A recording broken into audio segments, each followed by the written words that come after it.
Boa noite, pessoal. No podcast de hoje a gente vai falar sobre as duas ISTs, sífilis e clamídia. E nós trouxemos 3 convidadas para poder participar hoje. Boa noite, gente. Bom, primeiramente, nós temos aqui a doutora Ana Cláudia. Vou dar uma lida porque é bastante coisa. Formada em Medicina pela Universidade Anhembi Morumbi, em São José dos Campos, com pós-graduação em Ginecologia e Obstetricia no Hospital Albert Einstein. Boa noite, gente. Agradeço muito por esse convite, pela oportunidade de estar aqui com vocês. Espero que eu possa compartilhar um pouquinho do que eu sei sobre as infecções com vocês e com quem está assistindo a gente de casa também. Obrigada. E também temos a doutora Mariana Rodrigues, formada em Medicina pela Universidade Anhembi Morumbi, em São José dos Campos também, porém com pós-graduação em Urologia pela Universidade de São Paulo. Boa noite, pessoal. Me sinto muito honrada por estar aqui com vocês e como a doutora Ana falou, espero também poder compartilhar um pouquinho do que eu sei. Bom, para iniciar então o nosso bate-papo, a gente colocou uma caixinha de perguntas no Insta e uma coisa que a gente recebeu muita mensagem foi a troca do termo, né, ISTs para DSTs. Como que foi esse processo? Por que se deu essa troca? Então, muita gente ainda desconhece essa troca, mas ela já aconteceu há um tempinho, no ano de 2016. Ela foi realizada pelo Departamento de Doenças, de Condições Crônicas e Infecções Sexualmente Transmissíveis do Ministério da Saúde. O nome é um pouco grande, mas a troca foi simples, basicamente, entre muitas aspas. Mas ela foi realizada basicamente porque o termo doença, ele está relacionado àquela doença que apresenta sinais e sintomas que são visíveis no corpo da pessoa que está infectada. Porém, a gente tem um conhecimento de algumas DSTs, que eram assim conhecidas, que são assintomáticas, ou seja, a pessoa está infectada, mas ela não apresenta nenhum sintoma. Mas é aí que a gente tem um pequeno problema, porque não é por ela não apresentar sintomas que ela não possa transmitir essa infecção para outras pessoas. Então, esse foi um dos motivos da troca, né, para a gente poder melhor englobar todas essas ISTs agora. Houve a troca do termo de doença para infecções, então agora a gente chama de ISTs. Sim.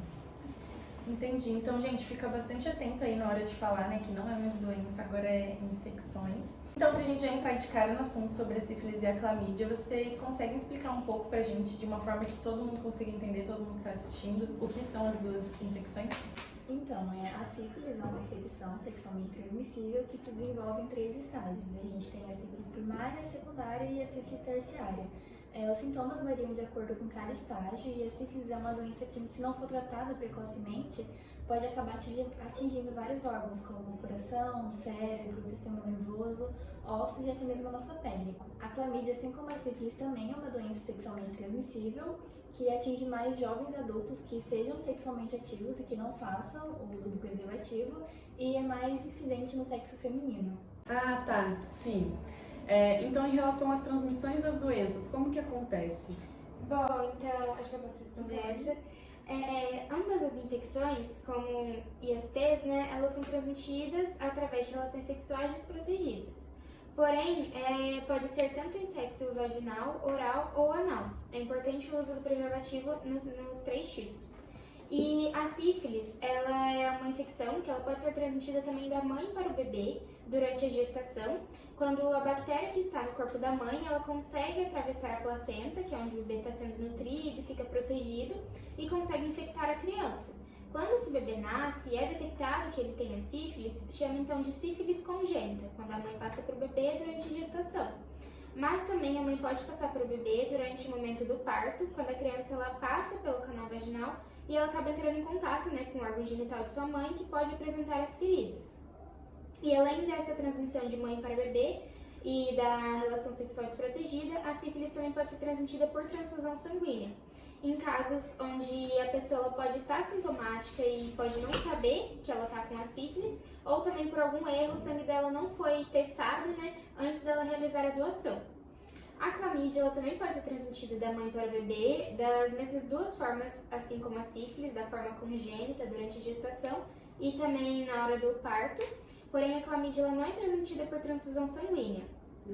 E eu acho que uma coisa muito importante de ressaltar é que muitas pessoas pensam que uma vez que eu tive alguma IST, sei lá, na minha adolescência, eu estou livre disso pro resto da vida, como se o corpo adquirisse uma imunidade contra essas infecções. Mas isso não acontece. Então, uma vez que eu continuo tendo as relações sexuais desprotegidas, ou no caso da sífilis também por transfusão sanguínea, eu posso sim me infectar mais de uma vez ao longo de toda a vida. É interessante falar isso sobre as transmissões, porque muita gente pensa que é só na penetração vaginal que pode acontecer essa transmissão da infecção, mas a gente sabe que é necessário também o uso de preservativo durante o sexo anal, sexo oral. E além disso, a gente encontrou algumas imagens sobre os sintomas da sífilis e da clamídia e a gente ficou bem interessada nessa daqui, né?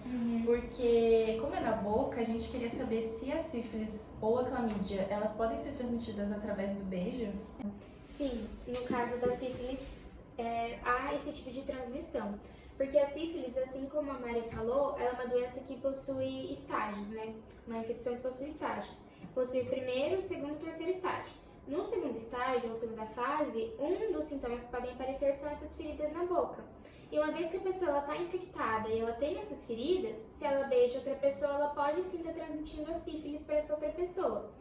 E a sífilis ela também se transmite através do toque, no caso que acontece no beijo, né, quando toca na ferida, e também no caso das relações sexuais desprotegidas. E a clamídia não, ela não pode ser transmitida através do beijo, nem pela transfusão sanguínea, como eu já havia dito. E nesse caso também, às vezes a pessoa ela acha que é uma ferida que apareceu ali e nem percebe, né? Porque não é uma coisa que toda a população conhece. Então, até mesmo para você poder estar alertando o seu parceiro ou a pessoa que você conhece que tem esse tipo de ferida, né? Então vamos, gente, ficar bem atento no final de semana aí, que fica dando um beijinho, prestar atenção se a pessoa tá com uma ferida na boca, porque pode ser um sinal de uma infecção sexualmente transmitível, né? Então, o que a gente entendeu basicamente sobre as duas é que as duas doenças, infecções, são causadas por bactérias específicas. Elas podem ser transmitidas sexualmente, a sífilis pelo beijo, né, quando tem uma feridinha.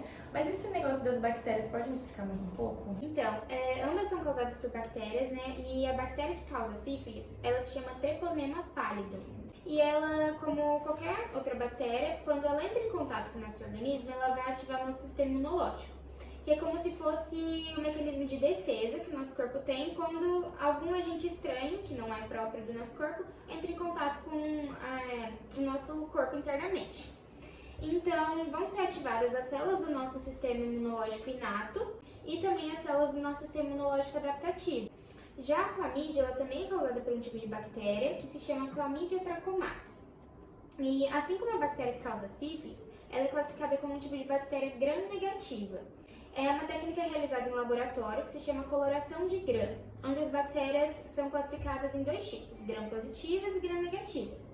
E basicamente é realizado para a gente poder distinguir e diferenciar as bactérias. Essa daqui é a bactéria da clamídia, onde ela tem essa morfologia, né, que é a forma dela basicamente, que a gente chama de diplococos. Que esses cocos são essas duas bolinhas, como são diplo, é duas. E aquela ali é a da sífilis, onde ela tem essa forma de espiroqueta, que a gente chama, um pouco engraçado o nome, mas é essa forma meio espiral, como se fosse uma mola, assim. Então, ambas as bactérias, elas são classificadas desse tipo de gram-negativa, né, que tem essa coloração rosa no microscópio. E essa técnica a gente realiza em laboratório para diferenciar as bactérias, eu acho muito interessante e muitas pessoas desconhecem, né? Eu acho que a maioria em casa mesmo não conhece esse tipo de experimento. Então, só pra gente retomar um pouquinho, quais são os sintomas das doenças? Infecções.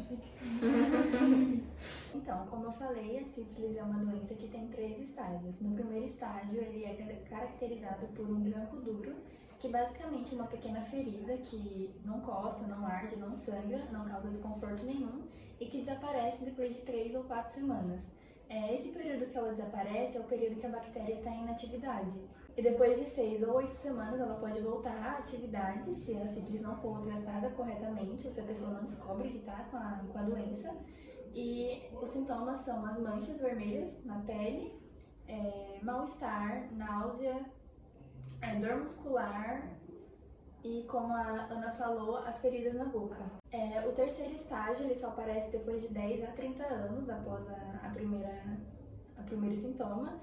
E os sintomas deles são AVC, alucinações, ilusões, a pessoa não tem capacidade de fazer uma conta básica de matemática, perda auditiva e muitos outros. Então é bastante importante a pessoa que Tratamento tá... precoce, né? Exatamente, para não deixar chegar nesse nível. Às vezes as pessoas pensam que vai só na feridinha, só nas Sim, manchinhas, mas pode chegar num nível bem pior. Se não evoluir, tá tudo certo, E esse né? período de inatividade que a Mari comentou, eu que tinha falado dos quadros assintomáticos, Sim. né? Que a pessoa ela tá infectada, mas aparentemente ela não tem nada. Então, os sintomas da clamídia eles vão aparecer depois de 1 a 3 semanas após a infecção. Na mulher, os sintomas são dor pélvica, sangue fora do período menstrual, pus e dor ou ardência na hora de urinar. Nos homens, os sintomas são semelhantes, eles têm dor ou ardência na hora de urinar e eles têm inchaço dos testículos. Então, como que é feito o diagnóstico? Quando que a pessoa fala, nossa, eu tenho que ir no hospital, o médico, como é que ele faz esse diagnóstico? Então, quando os profissionais de saúde estão diante de um possível caso de IST, eles geralmente usam um diagnóstico etiológico, que basicamente são testes laboratoriais que vão identificar o agente causador. Mas também existe o teste clínico, que eles pegam sinais e sintomas que a pessoa está sentindo e comparam com algum IST até achar uma que caracteriza realmente todos os sinais. Para a sífilis, existem 2 testes que são muito utilizados. O primeiro é o campo escuro e o outro é o VDRL. Para a clamídia, um teste muito utilizado, já que a clamídia é uma doença sintomática, é o PCR, que vai poder indicar, mesmo se a pessoa for sintomática, que ela tem realmente a clamídia. Mais seguro, né? O PCR ele busca o antígeno, então ele vai buscar especificadamente a bactéria que causa a clamídia. Sim. Então, gente, para concluir, a gente deu uma pesquisada, né, sobre os dados aqui no Brasil sobre as 2 doenças e a gente viu que o mais comum é jovens de 15 a 24 anos pegarem a doença, porque a gente sabe que tá nessa fase, né, de começar a ter relação sexual com diferentes Querer pessoas experimentar as coisas. e ter relação sexual sem o preservativo. Por isso a gente colocou aqui algumas imagens, inclusive do preservativo feminino, porque a gente sabe que muitas meninas às vezes caem no papinho, né, de ai, não é bom, vamos fazer sem. Então, se ele quer fazer sem, você põe a sua e tá tudo certo. Então, é muito importante, né? E até esses daqui de baixo são ofertados, né, nos postinhos de saúde. Sim, Então, você pode pegar realmente de graça, é algo que tá ali pra você usar mesmo. E é uma coisa que eu acho muito importante, tipo, todos os adolescentes já terem esse conhecimento, né? Porque muitos sabem, muitos às vezes até brincam e fazem piadinhas, mas o uso correto pode preservar muitas coisas. E preserva não só a sua saúde, mas de quem tá ali com você também, né? Sim, e às vezes a gente pensa que é só pra prevenir gravidez na Não, adolescência. Não, inclusive o que a gente tá falando aqui é exatamente sobre a sífilis e a clamídia, mas existem muitas outras ISTs que podem ser passadas. E, como a gente já falou, o uso do preservativo também no sexo oral, sexo anal, porque é o mais comum das pessoas não utilizarem. Às vezes a pessoa tem um parceiro só, fica naquela, ai, mas a gente já tá seguro, né? Sim. Mas é E sempre importante até lembrar. isso também é bom porque muitas pessoas pensam só em relações esporádicas, uma vez na vida, uma pessoa que você não conhece, ou alguém que você nem sabe direito quem é. É super importante nesses casos, mas também em outras relações que você tiver. Porque pode estar no quadro assintomático, você não sabe, seu parceiro também não, e ali acaba que os dois estão sendo expostos, né? E é mais importante nesses casos, né? Porque você não conhece a pessoa, o que é, então... E além da gente se prevenir, também fazer exames, né? Pelo Sim. menos de 6 em 6 meses, pra Muito ver se importante. aconteceu alguma coisa. Por conta até do que a Mari falou, que a sífilis, ela pode gerar inúmeros sintomas, gerando quadros até de AVC, que são coisas muito complicadas. Então, quanto antes o tratamento, quanto antes você se cuidar e tá sabendo como tá a sua saúde, vai ter resultados muito melhores pra você lá na frente. Sim, e a gente também não pode ter vergonha, né? Caso aconteça de pegar, não é uma coisa pra se ter nojo, pra não falar pras Sim. pessoas. Se você tá namorando, fala pro seu parceiro que você Tanto o tem. preservativo quanto você depois já tá infectado, isso não deve ser mais questão de tabu pra ninguém, né? Essa conscientização realmente é essencial mesmo. Muito bom o papo, meninas. Gostamos bastante, aprendemos bastante. E acho que todo mundo que tá assistindo aprendeu bastante também. Obrigada pela visita de vocês. A gente que agradece. Gente, então, a nossa terceira convidada também super especial é a Ana, que veio contar pra gente um pouco sobre a vivência dela com a infecção da sífilis que ela pegou. Então a gente já começa agradecendo muito pela sua presença. Obrigada e por pelo compartilhar um convite. pouco pra gente. Primeiro gostaria de agradecer o convite por estar aqui, contar um pouquinho do meu relato de como eu peguei sífilis, né? Tudo começa quando eu confiava no meu parceiro. A gente namorava de fazia um tempo. Aquela famosa historinha, camisinha ruim, que não sei o que, machuca, não dá prazer, essas coisas, tudo papo furado. A gente não deve acreditar em nada disso. As coisas estão aí, a gente acha que nunca vai acontecer com a gente, e sempre com os outros, né? Como ele era o meu primeiro namorado, eu confiava muito nele, eu acreditava que isso não queria acontecer comigo, né? Meus pais me informaram muito, aprendi sobre isso também na escola, porém foi o que eu falei, né, gente? A gente acha que vai acontecer com os outros, mas quando acontece com a gente não acredita. Eu sempre fui uma pessoa muito atenta aos sinais de mudança no meu corpo e eu comecei a sentir uma certa ardência na hora de fazer xixi, foi aparecendo uns machucadinhos no meu corpo. Eu até comecei a desconfiar que era algum produto que eu tava passando, um novo creme hidratante. Só que eu fui percebendo que não era assim, que passava os dias, tava piorando, a ardência na hora de fazer xixi tava piorando. E eu coloquei todos esses sintomas na internet, né, o famoso Dr. Google. Não recomendo, mas coloquei na hora do desespero. E eu pesquisando, encontrei lá, sífilis. Na hora eu me assustei, falei, não pode ser. Na hora, automaticamente, já fui até uma UBS perto da minha casa, conversei, falei todos os meus sintomas, fiz o teste e descobri que era sífilis. Pra mim foi um choque, né? Eu, assim, não acreditava, fiquei paralisada, achei que era meu fim. Eu não sabia que ele tinha, então a gente acabou descobrindo isso juntos, né? Então, assim, foi um choque tanto pra mim quanto pra ele também. A enfermeira foi um amor comigo, ela me orientou bastante, ela me acalmou, ela disse que ia ficar tudo bem. Já logo comecei o tratamento, foi bem complicado porque eu não aceitava, eu ficava me questionando muito como que eu, assim, deixei isso acontecer, por que eu não me preveni, mas não tinha mais o que fazer. Então, em relação ao seu tratamento, como que foi, assim, mais especificamente? Você pode comentar? Bom, eu fiz o uso de antibióticos e também o tratamento durante 2 anos com o médico acompanhando. Então, eu acho que foi muito importante esse contato. Que bom que você conseguiu passar por isso, sua família esteve junto com você. E a gente agradece muito sua participação. Então, gente, espero que vocês tenham gostado do nosso papo de hoje. Espero que tenham aprendido com a nossa conversa sobre a sífilis e a clamídia. E se tiver alguma dúvida, pode deixar nos comentários. Só isso? Você não vai falar nada? Mas... E usem camisinha. Isso aí, gente. Agora vamos comer uma uva. Então tá. Ai, caramba! Um pouco vergonhada também. A gente corta. Ai, vergonhada. Na hora de transar. Camisinha? Vamos dar uma viradinha tipo William Bonner e Renata. 3, 2, 1. Então, um pouco. Ela falou uma